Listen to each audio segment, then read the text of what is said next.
चिनप्पा, आपल्या पोरीला वाचीव चिनप्पा, आपल्या लक्ष्मीला वाचीव चिनप्पा, चिनप्पा, आपल्या पोरीला वाचीव चिनप्पा, चिनप्पा, आपल्या पोरीला वाचीव चिनप्पा, आपल्या लक्ष्मीला वाचीव चिनप्पा.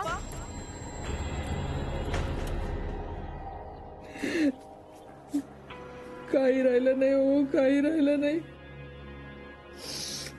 सगळी कागदपत्र, पोथ्या, पुस्तक, पत्रिका सगळं सगळं जळून राख झालं. आयुष्यभर सगळं कमवलेलं सगळं जळून गेलं.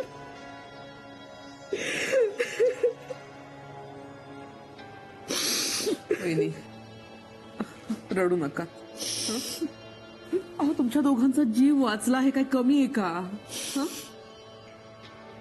जीव, आमचे दादा नेहमी म्हणायचे, राक्षसाचा जीव जसा पोपटात असतो तसा ज्योतिषाचा जीव त्याच्या पत्रिकेत असतो. बघावं यांच्याकडे, हे घडल्यापासून ते हलत नाहीये, बोलत नाहीये. काही खाण्याचं तर सोडा, साधं पाणी देखील पित नाहीये. इतके वर्ष जमवलेलं, अभ्यास केलेलं, सगळं सगळं केलं, सुन्न झाले ते अगदी. अहो, एवढी आग लागली म्हटल्यावर मनावर थोडा तरी परिणाम होणारच ना. तुम्ही काळजी करू नका, ते आपोआप ह्याच्यातून बाहेर पडतील आणि पुन्हा पत्रिका बघायला लागतील. पत्रिका? ओ, पत्रिका बघत होते त्या बायाची, तेव्हाच घडलंय सगळं. यांनी त्या मंगलची ती पत्रिका बनवली होती खोटी, निरंजन आणि मंगलचं लग्न होऊ नये म्हणून. म्हणूनच ती बाया आमच्या सूड उगवायला आली.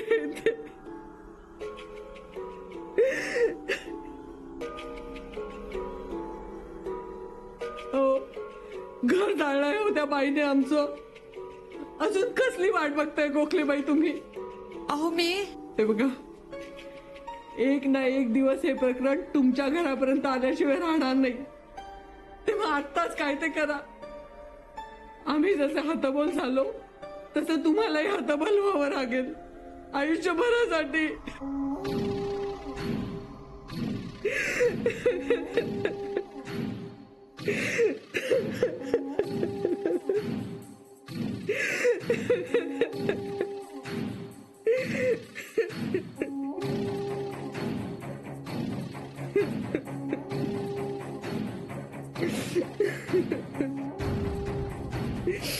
सगळं गेलं.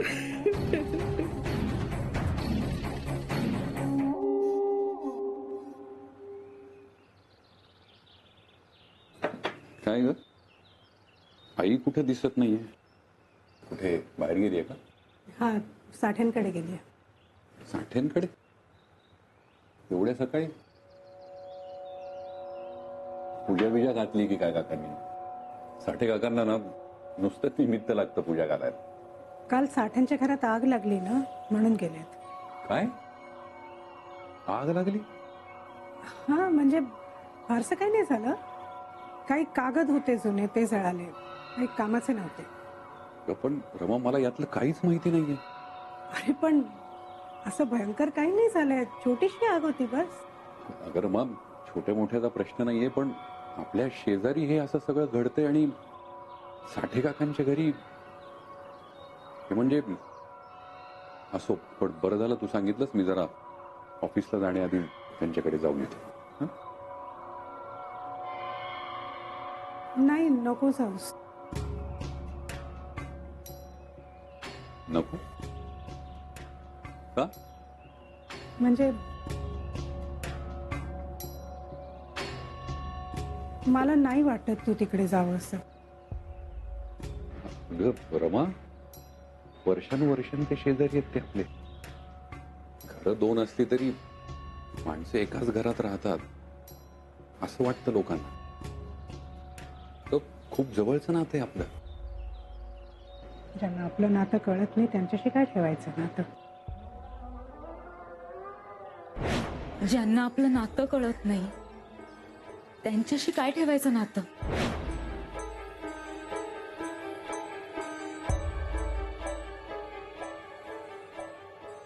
मी खरंच सांगते निरंजन, ही असली नाती जपण्यात काही अर्थ नाहीये रे. मी खरंच सांगते निरंजन, ही असली नाती जपण्यात काहीही अर्थ नाहीये. तुला मी आणि मला तू खूप आहोत. तुला मी आणि मला तू खूप आहोत.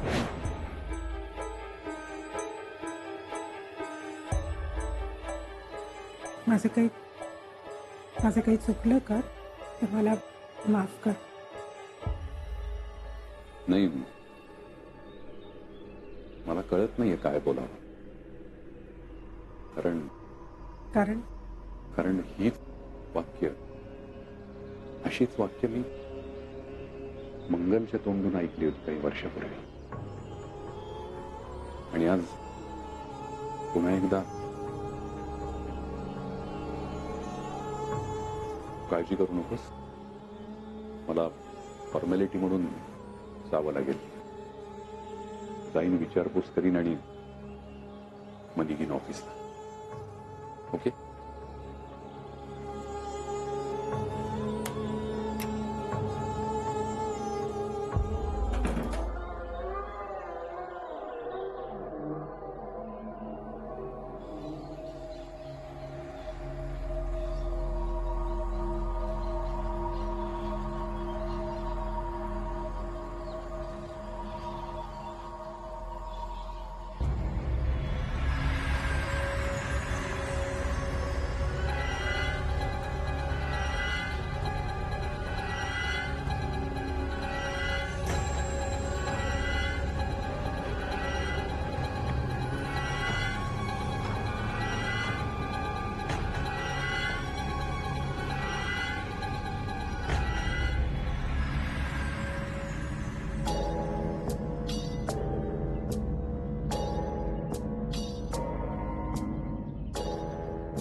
काका,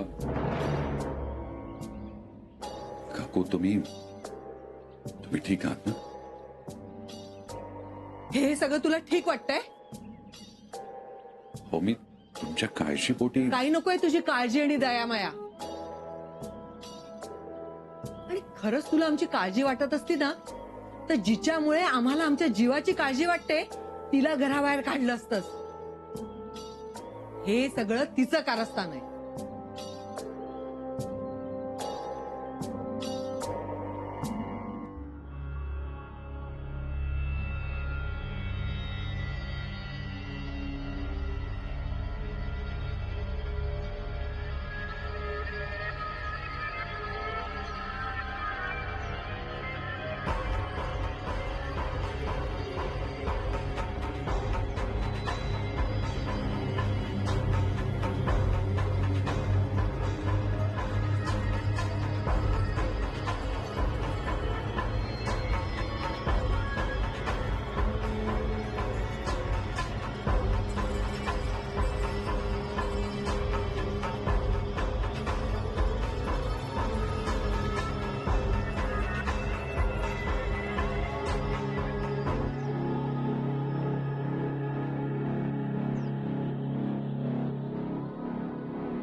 बस काकू, बस. मी काही बोलत नाही याचा अर्थ असा नाही की तुम्ही वाटेल ते बोलाल. तुमच्या घरात आग लागलीये ती तुमच्या हलगर्जीपणामुळे. रमा आली होती का हातात खोलीत घेऊन तुमचं घर जाळायला?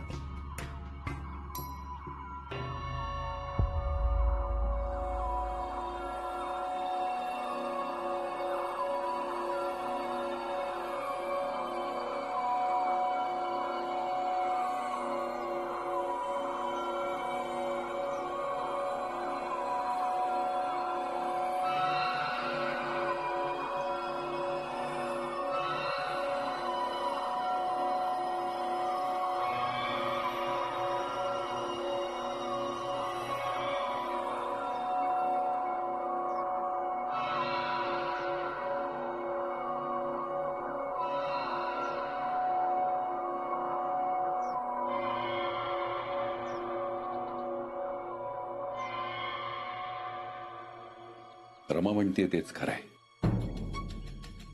शेजारी म्हणून का होईना तुमच्यासारख्यांशी नातं टिकवायला, संबंध ठेवायलाच नकोय.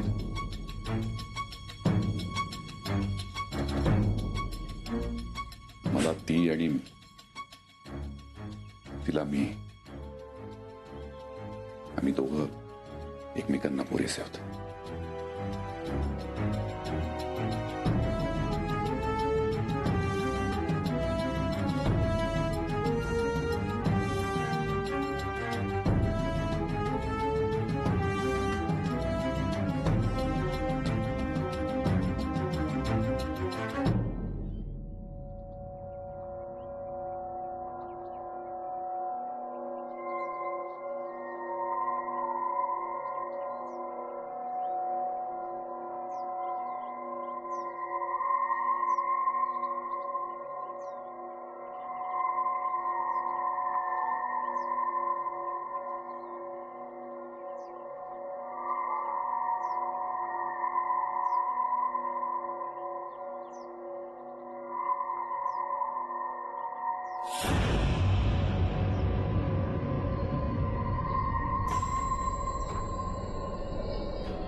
रमा,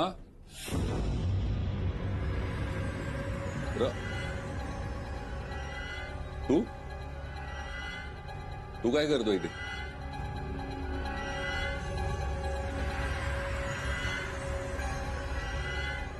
तू तू काय करतोय इथे? तू तू काय केलंस? काय केलं रमा? तू रमाला काय केलंस? काय केलंयस रमाला? रमा, तू रमाला, रमा तू थांब, हे थांब, थांब. रमा, रमा, रमा, अरे काय झालं, ओरडतेस का? तू तू ठीक आहेस ना रमा? तुला तुला काही झालं नाहीये ना? नाही, मला काय होणार आहे?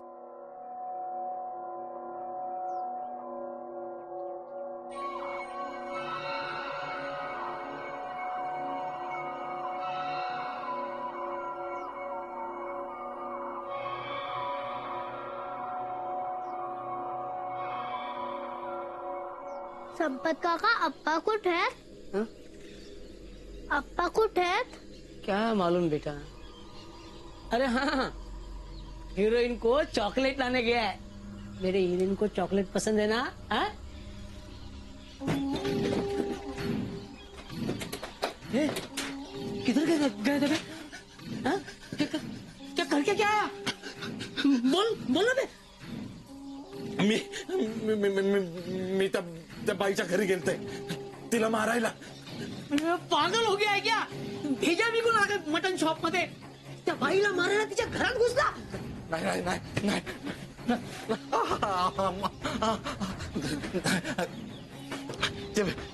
ते बाई जिवंत असते. ते बाई अजून जिवंत असते, मेलं नाही ते. तुला कोणी बघितलं नाही ना? अबे तेरे को कोई देखा क्या? कोण देखा? ते माणूस असते. ते माणूस असते, ते घराचा मालक असते, ते दाढीवालं. मी लय घाबरले आणि आणि काय? आणि माझं चाकू पडलंय तिथे. अरे चिनुप्पा, पागल आहे यार. अरे आता ते पोलीस तुला पकडणार, तो 101% जेलमध्ये जाणार. अरे स्वतः तर नाही, ते या पुरीचा विचार करायला पाहिजे होता. अबे तेरे को कुछ हुआ तो इसका क्या होएगा? लक्ष्मी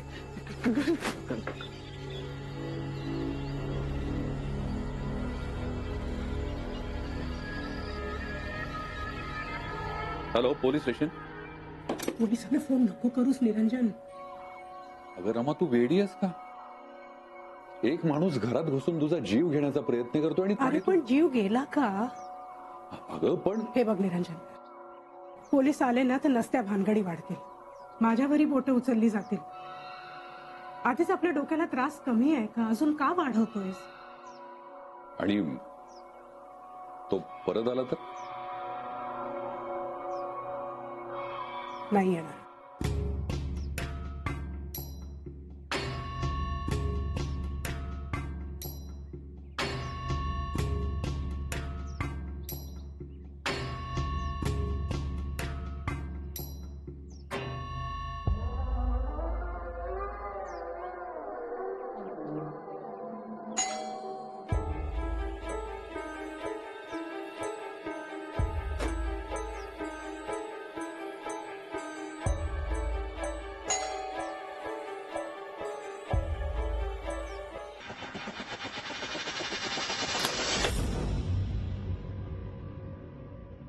गोखले का तुम्ही? येऊ का? हो, या ना, या. आई नाहीये घरात. ती माझं तिच्याकडे नाही, तुझ्याकडेच काम आहे. हो. अच्छा, बोला ना, बोला. हे बघ निरंजन, मी तुला ह्या आधीही वॉर्निंग दिली होती. ह्या बाईमुळे सोसायटीतल्या लोकांना त्रास होतो, पण तू माझं बोलणं काहीच मनावर घेतलं नाहीस. म्हणजे मनावर घ्यावं लागेल म्हणजे मलाच काहीतरी विचार करायला हवा. हे बघा गोखले काकू, हे घर माझं आहे, माझ्या मालकीचं. त्यामुळे मी ठरवीन की इथे कोण येणार, कोण जाणार, कोण राहणार, कोण निघणार. तो माझा वैयक्तिक प्रश्न आहे. तुम्ही त्यात दखल नाही देऊ शकत. नाही, तुझं बरोबर आहे, पण हे बघ, आपण ह्या समाजात राहतो. त्या समाजात, परिसरात जे लोक असतात त्या सगळ्यांचा विचार करूनच आपल्याला राहावं लागतं. हो, पण मी का विचार करू लोकांचा? तू नाहीच करत आणि नाहीच करणार, पण मला करायला हवा ना रे. अरे, ह्या सोसायटीची मी अध्यक्ष आहे आणि ही सोसायटी आपल्या कुटुंबासारखी आहे आणि ह्या कुटुंबातल्या लोकांना कोणालाही त्रास होऊ नये ही माझी जबाबदारी आहे. मग काय करू? घराबाहेर काढू तिला? सोडून देऊ तिला बाहेर? ते तर तू करू शकत नाहीस, पण निदान एक तरी करू शकतोस ना. तिचं आयडेंटिटी प्रूफ तरी आणून देऊ शकतोस. हो, पण उद्या सोसायटीमध्ये काही बरं वाईट झालं तर तेच कामी येईल. तिचं pan card, bank passbook, licence काहीही चालेल. त्याची झेरॉक्स आणून दे उद्या सोसायटीच्या ऑफिसमध्ये. सोसायटीचा नियमच आहे ना हा, तुलाही माहिती. हो, पण आजच दे असं म्हणत नाही मी, 2 दिवसात दे, पण दे मात्र नक्की. तरच तुझ्या मालकीच्या घरात तुझ्या वैयक्तिक मर्जीनं तिला तुला ठेवता येईल. कळलं? येते मी.